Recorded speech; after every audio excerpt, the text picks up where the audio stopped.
The first rays of dawn slid across the holy waters of the Ganges, painting them in molten gold.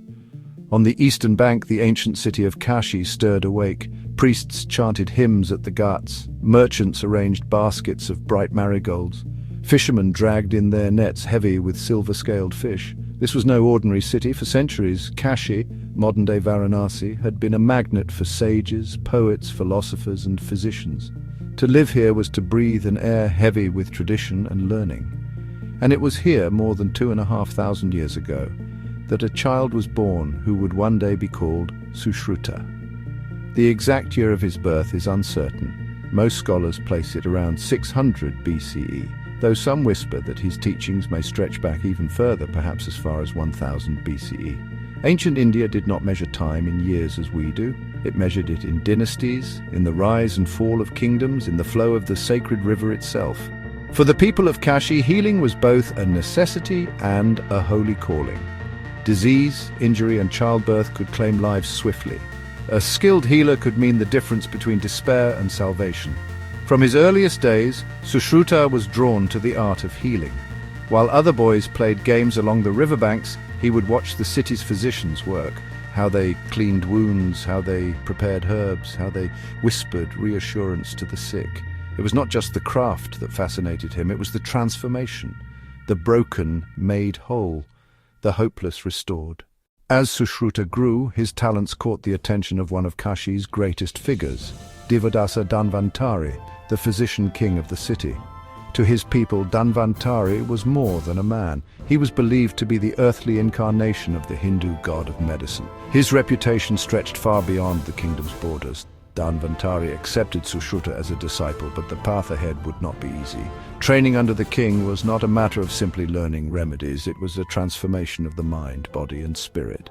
The very first lesson came in the form of an oath. In the palace courtyard, the young apprentices stood barefoot, their heads bowed as Dhanvantari recited the ancient words.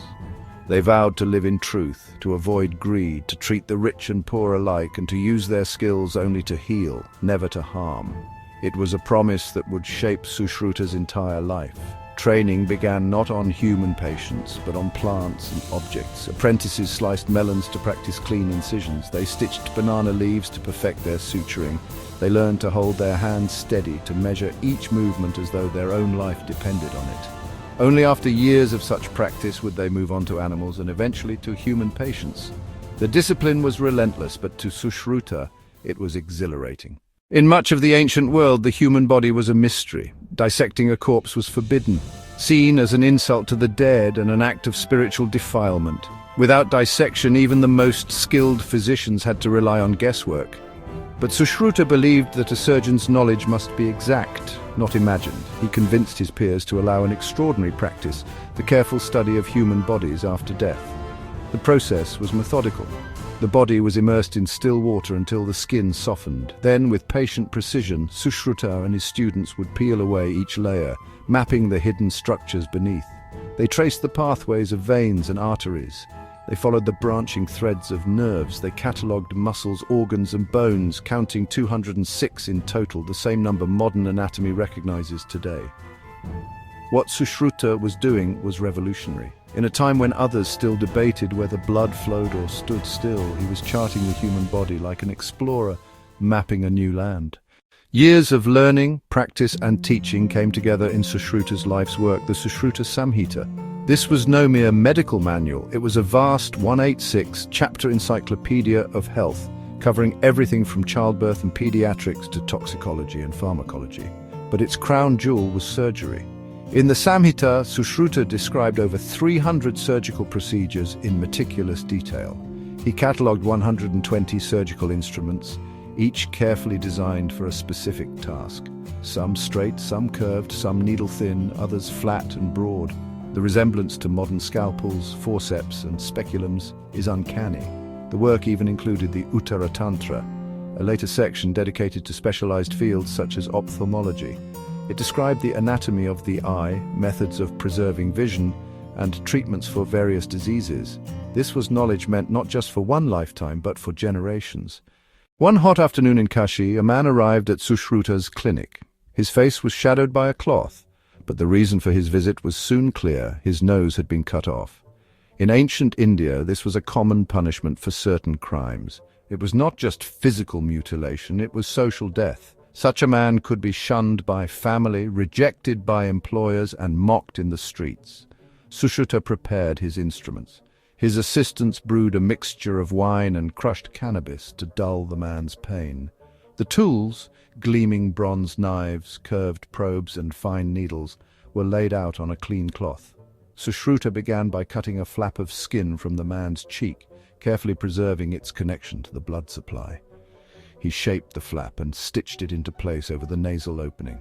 For sutures, he used the heads of ants, allowing their pincers to grip the skin before snapping off their bodies, nature's own surgical staples. Weeks later, the man's face had healed. His dignity was restored. He could walk the streets without shame. This was rhinoplasty, plastic surgery, centuries before the term existed, but it was only one of Sushruta's many skills. For patients blinded by cataracts, he used a delicate curved needle to pierce the eye and push the cloudy lens aside. One wrong movement could destroy sight forever. But in Sushruta's hands, light returned to eyes that had seen only darkness. For those suffering from bladder stones, he performed lithotomy, cutting into the bladder to remove the obstruction. He emphasized boiling instruments and washing hands before the procedure, practices that would not become standard in Europe until the 19th century. Sushruta believed surgery was only part of a healer's duty. He taught that prevention was the first and best form of medicine. A proper diet, daily exercise, clean habits, and a peaceful mind were the cornerstones of health. He encouraged physicians to lead by example, to embody the wellness they preached. His students, the Sushrutas, trained for 6 years before they could call themselves surgeons. They learned herbal remedies, bone setting, midwifery, and diagnosis, alongside surgical skills. Sushruta's diagnostic methods often relied on sharp senses and careful observation. For diabetes, he noted that urine with a sweet taste, what he called honey-like, was a sign of disease. To Sushruta, the patient was not just a body to be repaired, but a whole person, mind, body, and spirit. The courtyard of Sushruta's clinic was a place of constant movement. Soldiers wounded in battle lay alongside farmers injured in the fields. Merchants with infected cuts sat beside women in labor. Even criminals, ostracized by society, came seeking his help, and he treated them all the same. Whether a man wore fine silk or ragged cloth, Sushruta saw only a patient in need. This was perhaps his most radical idea, that healing was a right, not a privilege. We do not know when or where Sushruta died. Ancient Indian texts rarely recorded such endings, but we do know that his work outlived him. The Sushruta Samhita spread far beyond India's borders. By the 8th century CE, it had been translated into Arabic as the Kitab-i-Sushrut, becoming a cornerstone of Islamic medicine. From there, its techniques traveled to Europe, influencing surgeons of the Renaissance. Today, plastic surgeons still use methods that can be traced back to Kashi's master. Ophthalmologists study his cataract techniques as part of the history of their craft. Medical students take oaths that echo the values he taught. Stand on the banks of the Ganges at sunrise, and it is not hard to imagine him there. Robes flowing, instruments gleaming, eyes focused with a healer's calm intensity. He was more than a surgeon. He was a pioneer, a teacher, a philosopher. He bridged the worlds of science and spirituality, proving that the desire to mend what is broken is as old as humanity itself. And perhaps if the river breeze is just right, you might hear his voice in the air. Know the body, respect it, heal it. For in healing you touch not just flesh but the soul itself.